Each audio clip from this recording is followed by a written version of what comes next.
খালেদা জিয়ার জন্য আম লিচু পাঠালো জামায়াত। জানাবো তারেক জিয়াকে কি দেশে ফিরিয়ে আনা হচ্ছে। এমপি আনার হত্যা নজরদারিতে আনারের রাজনৈতিক প্রতিপক্ষ শাহিনের ঘনিষ্ঠদের জিজ্ঞাসাবাদ। এবং সর্বশেষ জানাবো উপকূলীয় এলাকায় পল্লী বিদ্যুতের গ্রাহকরা অন্ধকারে। শুনছিলেন সংবাদ শিরোনাম, এবারে বিস্তারিত। খালেদা জিয়ার জন্য আম লিচু পাঠালো জামায়াত। বিএনপি চেয়ারপারসন ও সাবেক প্রধানমন্ত্রী খালেদা জিয়া এবং দলটির ভারপ্রাপ্ত চেয়ারম্যান তারেক রহমানের জন্য উপহার হিসেবে মৌসুমী ফল আম ও লিচু পাঠিয়েছে বাংলাদেশ জামায়াত ইসলামী। বিষয়টি গণমাধ্যমকে নিশ্চিত করেছেন চেয়ারপারসনের প্রেস উইং কর্মকর্তা শামসুদ্দিন দিদার। এ সময় বিএনপি চেয়ারপারসন ও ভারপ্রাপ্ত চেয়ারম্যানের পক্ষে উপহারের আম ও লিচু গ্রহণ করেন চেয়ারপারসনের একান্ত সচিব এবিএম আব্দুস সাত্তার, রিয়াজউদ্দিন নসু ও মেহেদী। বিএনপি চেয়ারপারসনের মিডিয়া উইংয়ের সদস্য শামসুদ্দিন দিদার জানান, জামায়াতের আমির ডক্টর শফিকুর রহমানের পক্ষে ফলগুলো গুলশান কার্যালয়ে নিয়ে যান তার প্রতিনিধি গোলাম মাওলা। বিএনপি চেয়ারপারসন ও ভারপ্রাপ্ত চেয়ারম্যানের পক্ষে উপহার আম ও লিচু গ্রহণ করেন বিএনপি চেয়ারপারসনের একান্ত সচিব এবিএম আব্দুস সাত্তার, কেন্দ্রীয় নেতা রিয়াজউদ্দিন নসু ও অ্যাডভোকেট মেহেদী।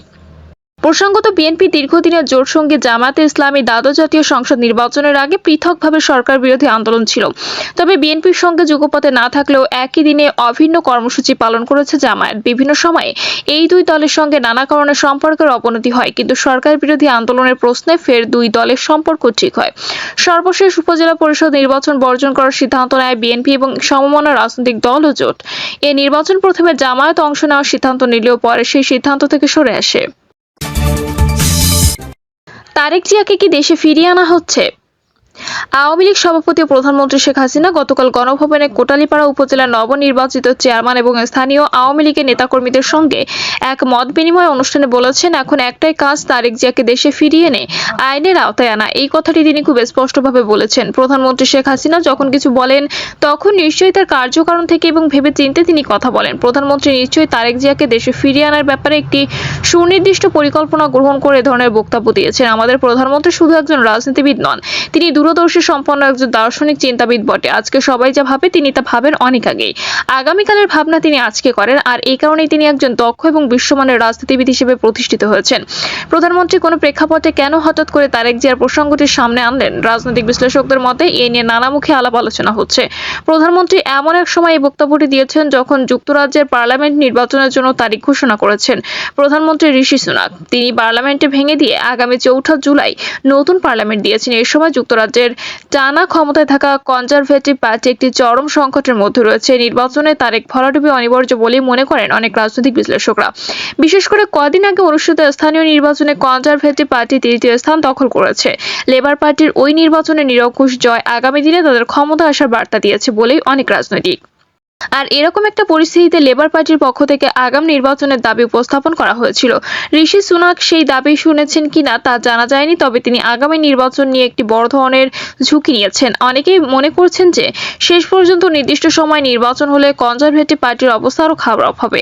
এরকম বাস্তবতা বিবেচনা করে তিনি আগাম নির্বাচন দিয়েছেন, কিন্তু তার নির্বাচনের তারিখ ঘোষণার পরপরই 78 জন কনজারভেটিভ এমপি আগামী নির্বাচনের প্রার্থী না হওয়ার জন্য ঘোষণা দিয়েছেন।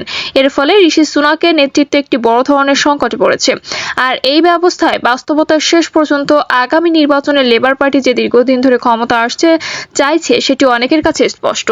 এরকম পরিস্থিতিতে লেবার পার্টি যদি ক্ষমতা আসে তাহলে আওয়ামী লীগ বহুমুখী সুবিধা পাবে বলে ধারণা করছেন রাজনৈতিক পর্যবেক্ষকরা। বঙ্গবন্ধু দহিত্রী এবং প্রধানমন্ত্রীর ছোট বোন শেখ রেহানার কন্যা টিউলিপ সিদ্দিকী ব্রিটিশ এমপি এবার নির্বাচনে তার জয়ের প্রায় অনিবার্য বলেই মনে করা হচ্ছে।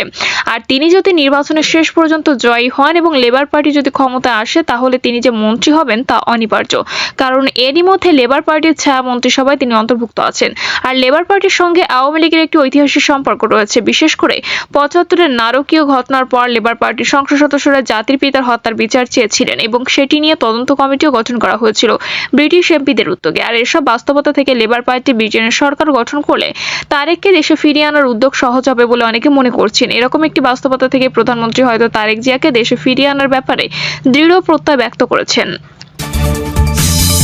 এমপি আনার হত্যা নজরদারিতে আনারের রাজনৈতিক প্রতিপক্ষ শাহিনের ঘনিষ্ঠদের জিজ্ঞাসাবাদ। ঝিনাইদহ ৪ আসনের সংসদ সদস্য মোহাম্মদ আনোয়ারুল আজিম আনার হত্যার ঘটনায় নজরদারিতে আছেন তার স্থানীয় রাজনৈতিক বিরোধী পক্ষের একাধিক নেতা। এদের মধ্যে জনপ্রতিনিধি থেকে শুরু করে প্রভাবশালী অনেকেই আছেন। ঢাকা মহানগর গোয়েন্দা পুলিশের একাধিক টিম তাদের গতিবিধি লক্ষ্য করছেন। যে কোনো সময় তাদের জিজ্ঞাসাবাদের জন্য তুলে নেওয়া হতে পারে। ডিবি সূত্রে জানা গেছে, খুনের মাস্টারমাইন্ড শাহিনের ঘনিষ্ঠ কয়েকজনকে এরই মধ্যে তুলে নিয়ে জিজ্ঞাসাবাদ করা হয়েছে। এর আগে শাহিনের ম্যানেজার জামাল তার বসুন্ধরা আবাসিক এলাকা বাড়ির ৪ নিরাপত্তা প্রহরী, গাড়ি চালক সহ কয়েকজনকে দফায় দফায় জিজ্ঞাসাবাদ করা হয়েছে। তাদের কাছ থেকে শাহিনের বিষয়ে গুরুত্বপূর্ণ তথ্য পাওয়ার দাবি করেছে ডিবি তদন্ত টিম। এদিকে এমপি স্বজনদের দাবি, এই হত্যাকাণ্ডের পেছনে রাজনৈতিক বিরোধী পক্ষ জড়িত। 2017 সালে বিরোধী পক্ষ এমপি আনারকে হত্যার চেষ্টা করে। সে ঘটনায় থানায় মামলা হয়। আসামিরাও সব স্বীকার করে, তবে মামলাটি পরে মীমাংসা করা হয়। এদের আইনের আওতায় আনলেও অনেক তথ্য বেরিয়ে আসবে বলে স্বজনদের ধারণা। তদন্ত সংশ্লিষ্ট সূত্র বলছে, গ্রেপ্তারকৃতদের জিজ্ঞাসাবাদে এখনো পর্যন্ত পাওয়া তথ্য অনুযায়ী এমপি আনার হত্যার মাস্টারমাইন্ড তারই বাল্যবন্ধু আখতারুজ্জামান শাহিন। স্বর্ণের ব্যবসায়ী বিরোধ থেকে তিনি হত্যার পরিকল্পনা করেন। তবে এমন নৃশংস হত্যার পেছনে শুধু ব্যবসায়িক বিরোধ এমনটি মনে করে না খোদ তদন্ত সংশ্লিষ্টরা। তাদের ধারণা, এমপি হত্যার মাস্টারমাইন্ড শাহিনের পেছনে আরো কেউ রয়েছে। তবে শাহিন যুক্তরাষ্ট্রে পালিয়ে যাওয়ার অনেকটাই অন্ধকারে রয়েছে তদন্তকারীরা। নৃশংস এই হত্যাকাণ্ডের 15 দিন অতিবাহিত হয়েছে। হত্যা সরাসরি জড়িত 4 জনকে গ্রেপ্তার করেছে বাংলাদেশ ও ভারতের পুলিশ। পরিকল্পিত হত্যাকাণ্ডের আগে ও পরের নানা তথ্য জানিয়েছে ভারত ও বাংলাদেশের পুলিশ। অথচ এখনো উদ্ধার হয়নি এমপি আনারের লাশ বা লাশের কোনো টুকরো অংশ। আনারের মোবাইল ফোন সহ কোনো কিছু উদ্ধার করতে পারেনি কলকাতা পুলিশ। ঘটনায় ডিএমপি ডিবি প্রধানের নেতৃত্বে 3 সদস্যের একটি টিম সকালে ভারতে পৌঁছেছেন। তারা ইতোমধ্যে কলকাতায় গ্রেপ্তার কসাই জিহাদকে জিজ্ঞাসাবাদ করেছেন। সোমবার হত্যার ঘটনাস্থল কলকাতার নিউ টাউন এলাকার সঞ্জীবা গার্ডেনের ফ্ল্যাট এবং বাগজোলা খাল পরিদর্শন করেন, কিন্তু লাশের কোনো খোঁজ পায়নি। তদন্ত সংশ্লিষ্ট সূত্র বলছে, এমপি আনারের লাশ উদ্ধারের সম্ভাবনা ধীরে ধীরে ক্ষীণ হয়ে আসছে। এই হত্যাকাণ্ডের অন্যতম আসামি ফয়সাল এবং মুস্তাফিজ সীমান্তবর্তী জেলা চুয়াডাঙ্গা, সাতক্ষীরা, কুড়িগ্রাম পর্যায়ক্রমে আত্মগোপনে থেকে ভারতে পালানোর চেষ্টা করছে বলে ধারণা ডিবি তদন্ত সংশ্লিষ্টরা। এই 2 আসামিকে গ্রেপ্তারের অভিযান অব্যাহত আছে। ডিবির এক কর্মকর্তা বলেন, ফয়সাল এবং মুস্তাফিজ হত্যা মিশন শেষ করে 15 মে বৈধ পথে বাংলাদেশে প্রবেশ করে। তারা এসে ওঠে শাহিনের বসুন্ধরা আবাসিক এলাকার বাসায়। পরদিন সেখান থেকে আত্মগোপনে চলে যায়। তথ্য প্রযুক্তির সহায়তায় দেখা গেছে, ফয়সাল ও মুস্তাফিজের মোবাইল ফোনের সর্বশেষ অবস্থান ছিল বসুন্ধরার ওই বাসায়। তারা সব ধরনের ইলেকট্রনিক ডিভাইস ব্যবহার বন্ধ করে আত্মগোপনে আছে। ধারণা করা হচ্ছে তারা সীমান্তবর্তী জেলা চুয়াডাঙ্গা, সাতক্ষীরা, কুড়িগ্রামে আত্মগোপনে আছে। এমপি আনারের বড় ভাই এনামুল হকে ইমান বিকালে বলেন, গত সংসদ নির্বাচনে আনারের বিরুদ্ধে স্বতন্ত্র প্রার্থী হন আব্দুর রশিদ খোকন। খোকনের পক্ষে কাজ করেন কালীগঞ্জ থানা আওয়ামী লীগের সাধারণ সম্পাদক ও কষ্টভাঙ্গা ইউনিয়নের চেয়ারম্যান আউফ হোসেন, ঝিনাইদহ পৌরসভার সাবেক মেয়র সাইদুল করিম মিন্টু সহ স্থানীয় আওয়ামী লীগের কিছু নেতাকর্মী। তারা এক জনসভায় প্রকাশ্যে বক্তব্য দেয়, বঙ্গের মাটিতে জায়গা হবে না আনারের। তিনি আরো বলেন, আনারের মৃত্যু শোক না কাটতে উপনির্বাচনের জন্য এলাকায় তোড়জোড় শুরু করেছে কেউ কেউ। তারা আমাদের হুমকি ধমকি দিচ্ছে। আমাদের চাওয়া আনারের লাশ উদ্ধার হোক, তাকে মা বাবার পাশে দাফন করব। এমপি আনারের ব্যক্তিগত সহকারী আব্দুর রউফ বলেন, আমাদের ধারণা শুধু শাহিন নয়, এই হত্যাকাণ্ডের পেছনে আরো অনেকে আছে।